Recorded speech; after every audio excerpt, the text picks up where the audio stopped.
Coucou! Alors, la thématique de cette vidéo, c'est comment vivre à partir de l'espace du cœur. Mais je dirais dans les circonstances de la vie du quotidien, avec les stress qu'il peut y avoir, avec les situations qui ne se passent pas forcément comme prévu, et comment depuis cet espace-là, on peut vivre à partir de l'espace du cœur. Alors, qu'est-ce qui me vient? Parce que j'en sais rien en fait, je me suis... c'est juste, j'ai reçu cette info-là et du coup, je vais partir en guidance.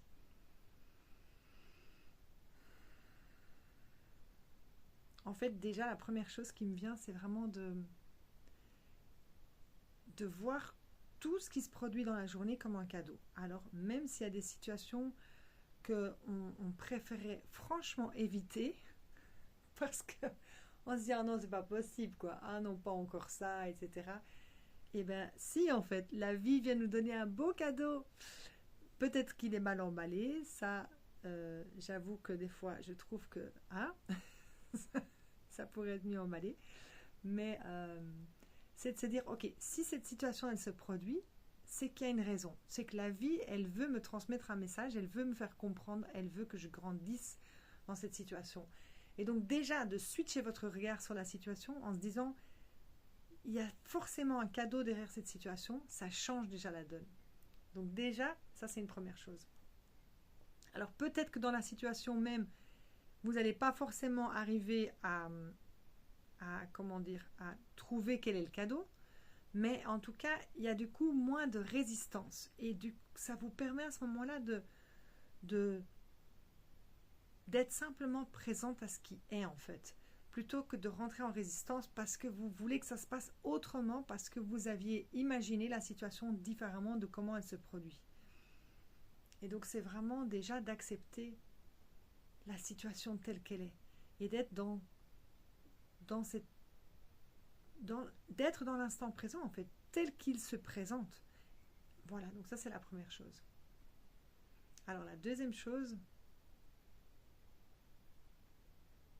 c'est vraiment d'aller ressentir dans cet instant-là, quand ça vient créer un inconfort à l'intérieur de soi, c'est d'aller ressentir, ok, mais qu'est-ce que ça me fait en fait?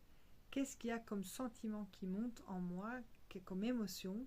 Est-ce que c'est de la colère? Est-ce que c'est de l'agacement? Est-ce que c'est de la frustration? Est-ce que c'est un sentiment de non-reconnaissance? Est-ce que c'est...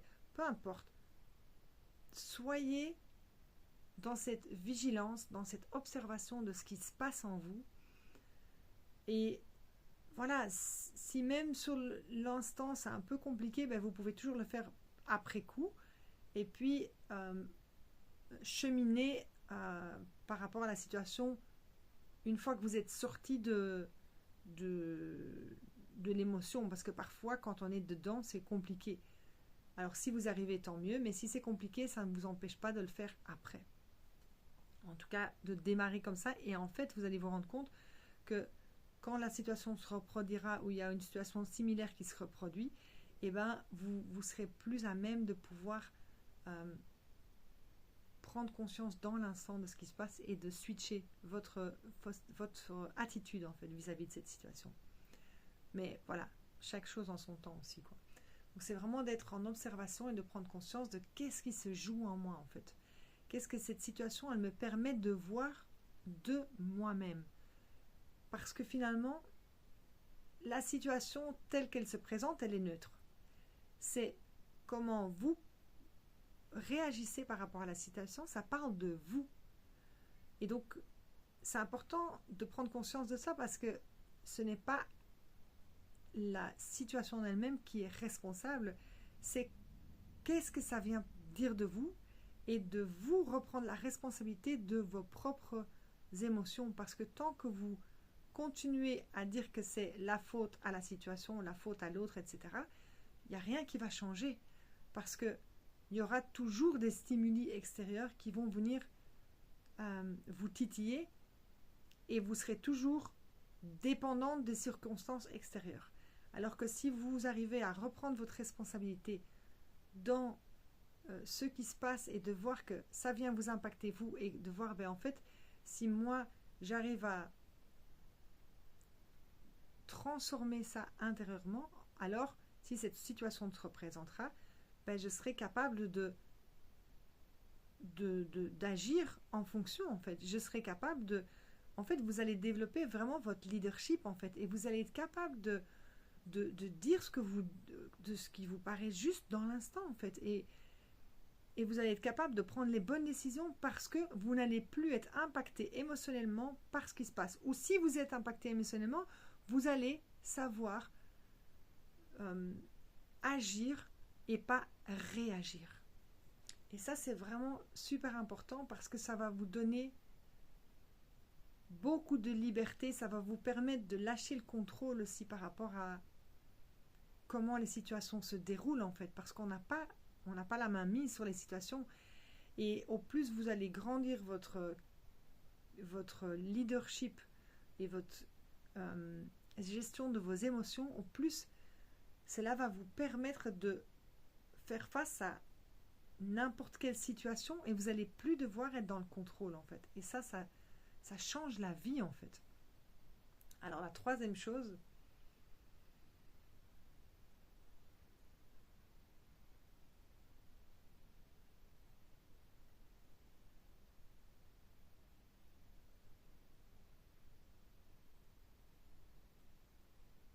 alors c'est en lien avec...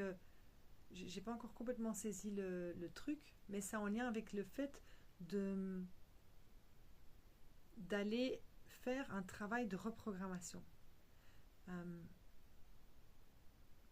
C'est vraiment quelque chose qui est important si vous voulez sortir de action-réaction. Parce que ça, c'est des mécanismes inconscients dans lesquels on est parce qu'on a mis en place des protections pour éviter de souffrir. Parce que quand on était enfant, adolescent, on n'avait pas forcément les outils pour pouvoir gérer nos émotions. Et donc, on a mis en place des stratégies. Ça peut être des stratégies d'évitement, ça peut être des stratégies comme de se mettre en colère, de rentrer dedans, etc. De péter un câble. Voilà. Tout ça, ce sont des stratégies pour vous protéger, pour ne pas ressentir. Mais quand vous allez faire ce travail de reprogrammation, vous allez pouvoir prendre conscience qu'il y a une autre manière de fonctionner. Et c'est vraiment en faisant ce travail d'observation de comment vous vous sentez dans l'instant que vous allez pouvoir transformer en fait vos croyances, mais aussi vos agissements, en fait, votre manière d'agir dans les situations. Et ça, c'est vraiment